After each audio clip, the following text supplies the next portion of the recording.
जय श्री राधे श्री हरिवंश। राधा वल्लभ लाल की सदा जय हो। पूज्य गुरुदेव महाराज की सदा जय हो।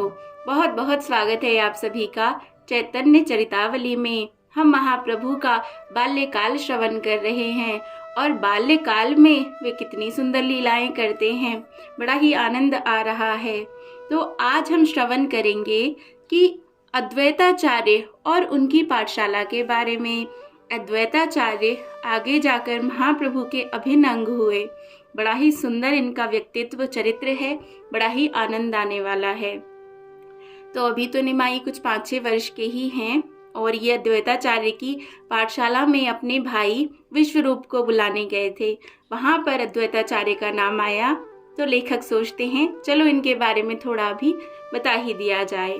तो इसे शुरू करने से पहले चलिए एक बार हरि नाम गा लेते हैं। प्राणों से प्यारे हरि नाम को मेरे साथ आप भी गाइए।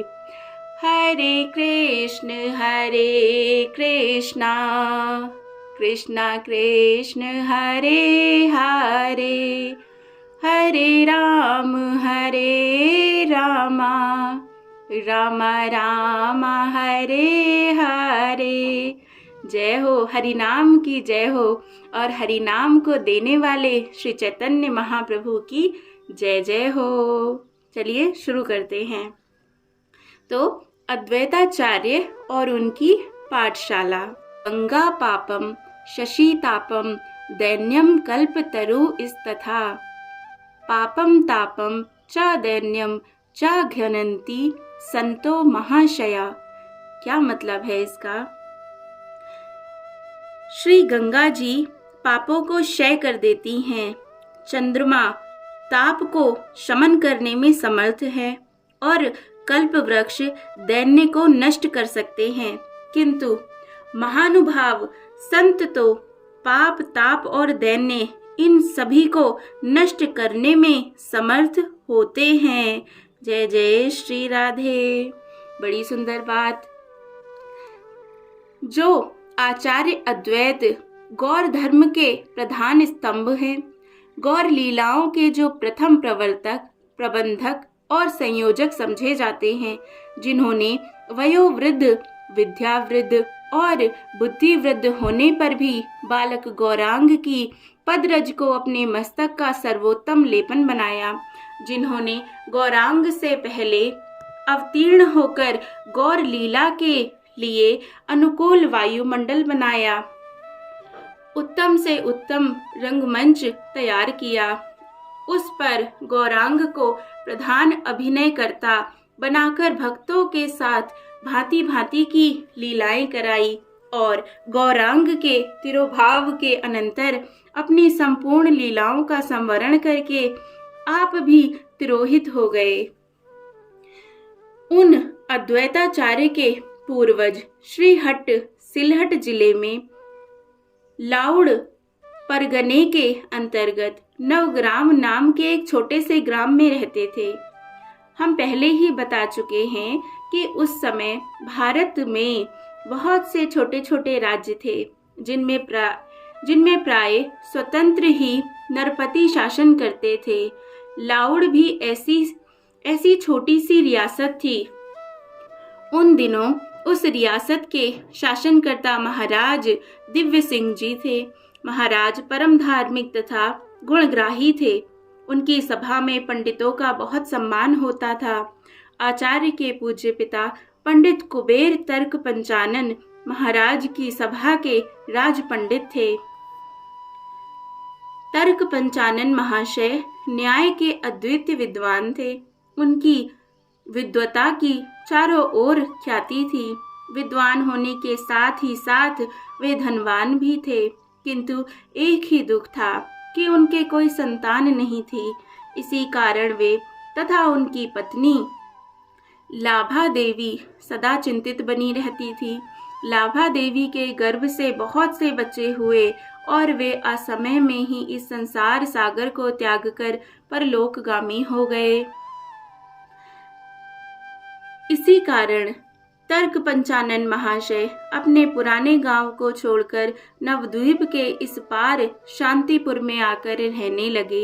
यहीं पर लाभा देवी के गर्भ रहा और यथा समय पर पुत्र उत्पन्न हुआ।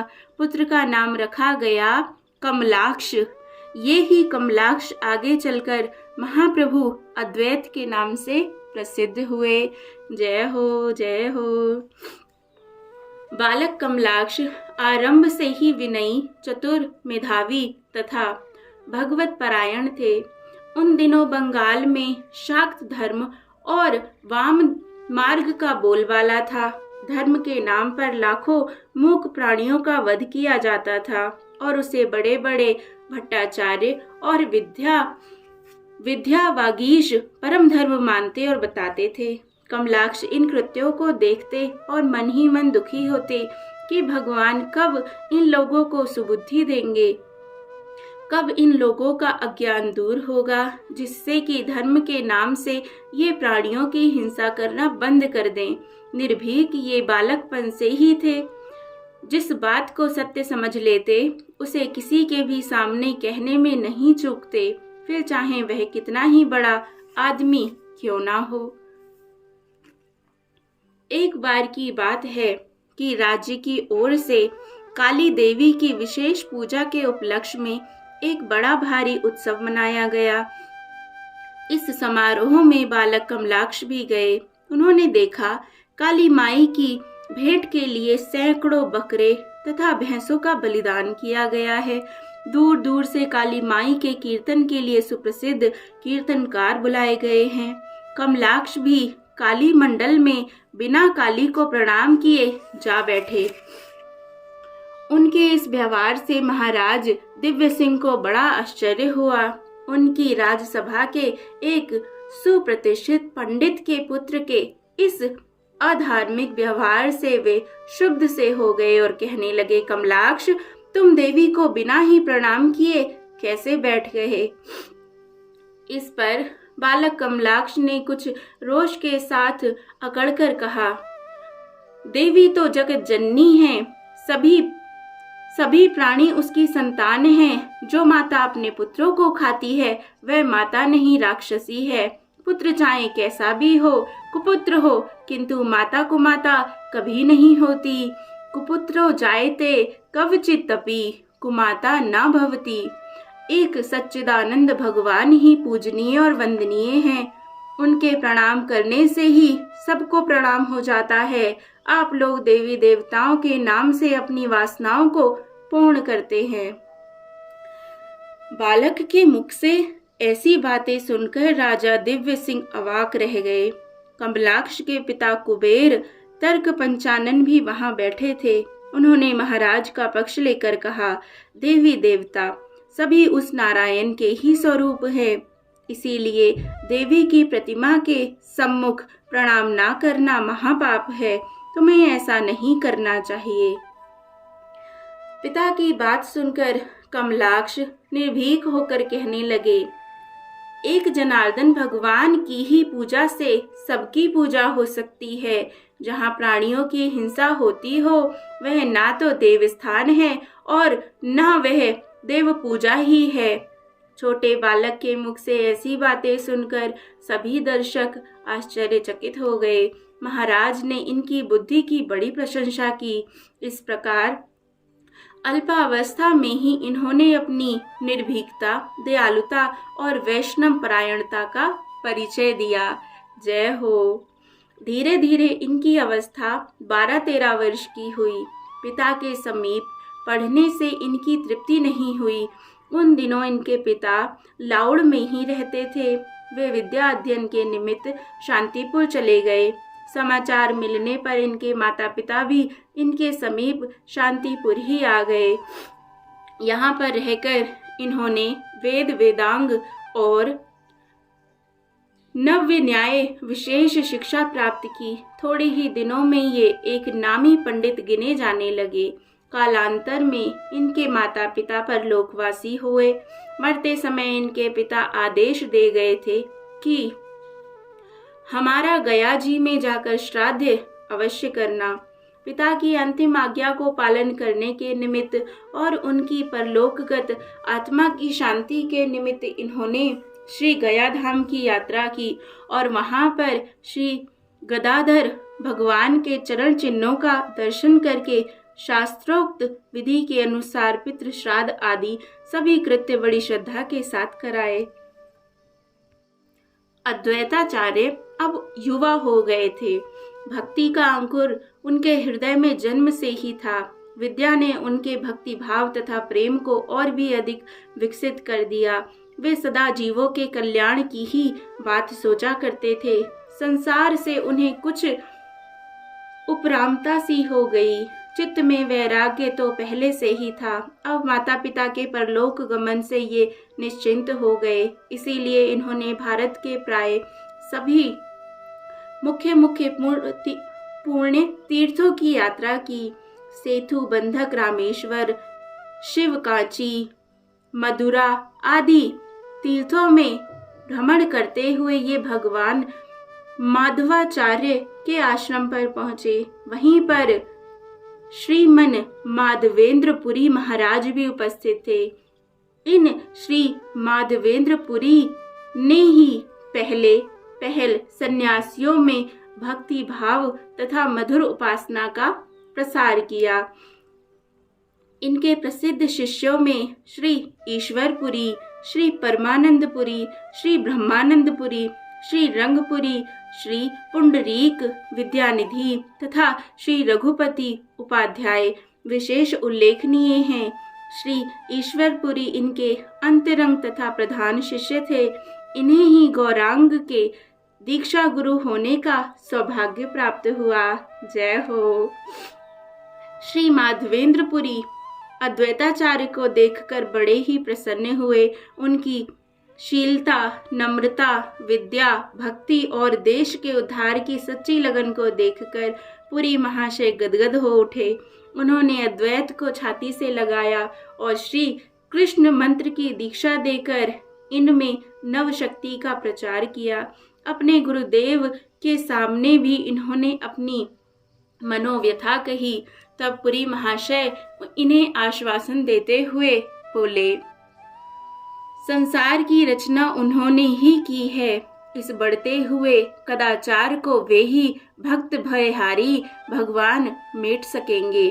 तुम घबराओ मत। भगवान शीघ्र ही अपने किसी विशेष रूप में अवतीर्ण होकर भक्ति का उद्धार करेंगे। देवगुरु के आश्वासन से इन्हें विश्वास हो गया कि भगवान भक्तों के भय को भंजन करने के निमित्त अवश्य ही इस धराधाम पर अवतीर्ण होंगे। इसीलिए ये अपने गुरुदेव की चरण रज मस्तक पर चढ़ाकर ब्रज की यात्रा करते हुए शांतिपुर लौट गए।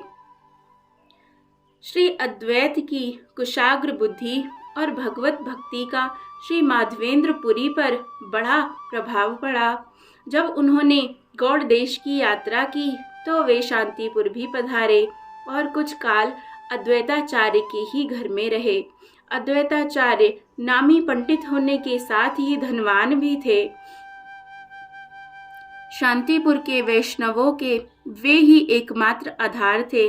उन दिनों शास्त्रार्थ करना ही पांडित्य का प्रधान गुण समझा जाता था। वाद विवाद में विपक्षी को पराजित करके अपने पांडित्य का प्रदर्शन करना ही उन दिनों भारी पंडित होने का प्रमाण पत्र था। इसीलिए बहुत से पंडित अपने को दिग्विजयी बताते थे और जिसके भी पांडित्य की प्रशंसा सुनते उसी से शास्त्रार्थ करने को उद्यत हो जाते। आचार्य की ख्याति सुनकर भी एक दिग्विजयी तर्क पंचानन महाशय इनसे शास्त्रार्थ करने आए और अंत में इनसे परास्त होकर वे इनके शिष्य बन गए। इसीलिए इनकी ख्याति अब पहले से और भी अधिक हो गई।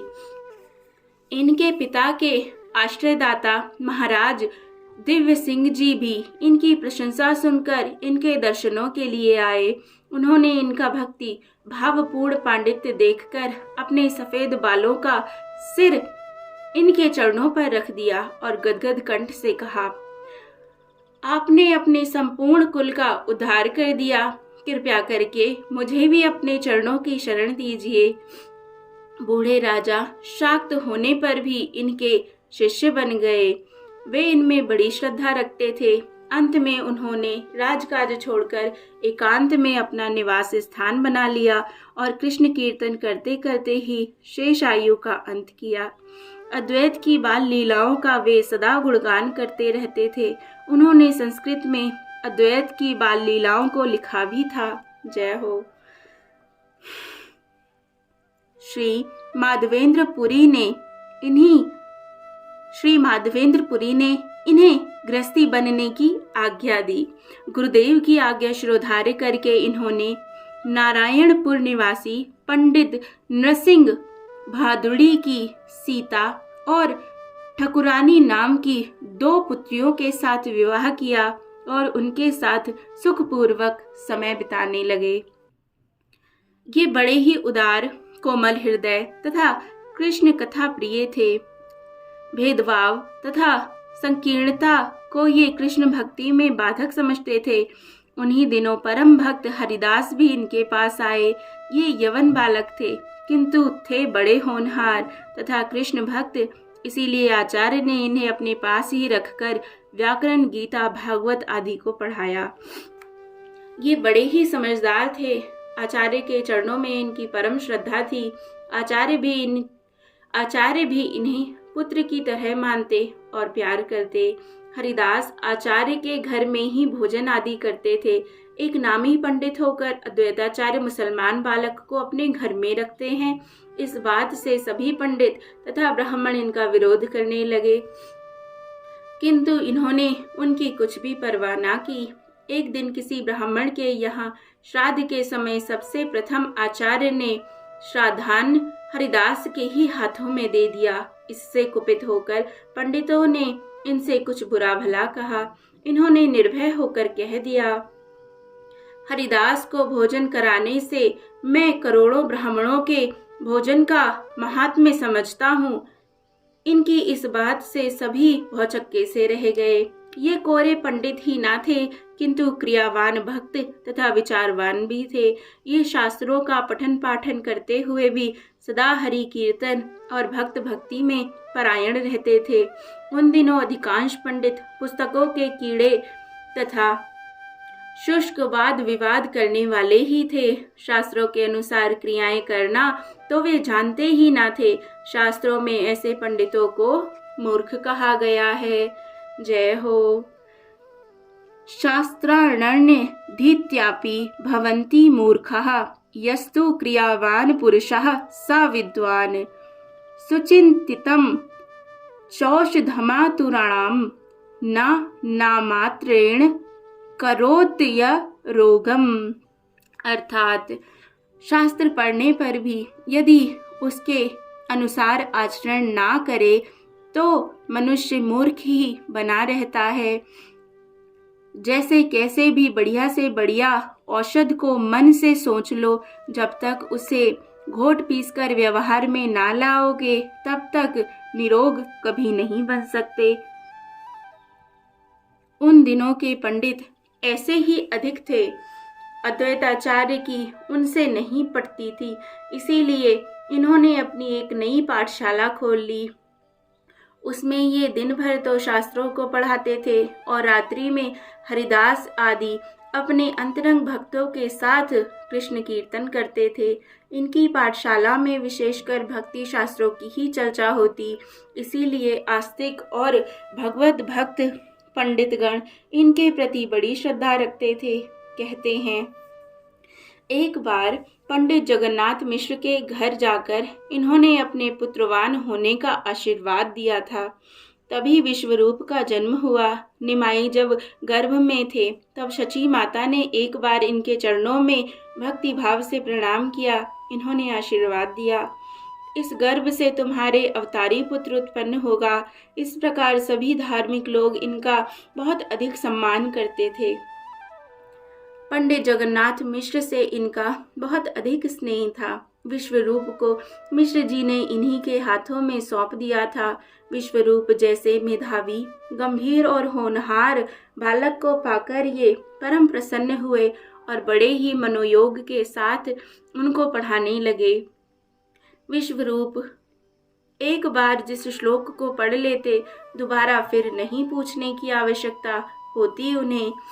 उनकी बुद्धि असाधारण थी। प्राय आचार्य की पाठशाला में ऐसे ही विद्यार्थी पढ़ते थे।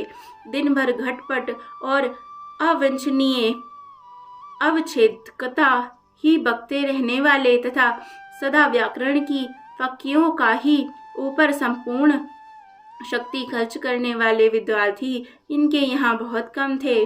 उनके लिए तो और ही बहुत सी पाठशालाएं थी। भक्ति तत्व और सद्ज्ञान वर्धन के निमित्त ही आचार्य अपनी पाठशाला खोल कर रखी थी। उन्हें पाठशाला से कुछ आजीविका तो करनी ही नहीं थी। उनकी पाठशाला में सदा भक्ति तत्व के ही ऊपर आलोचना प्रत्यालोचना होती रहती।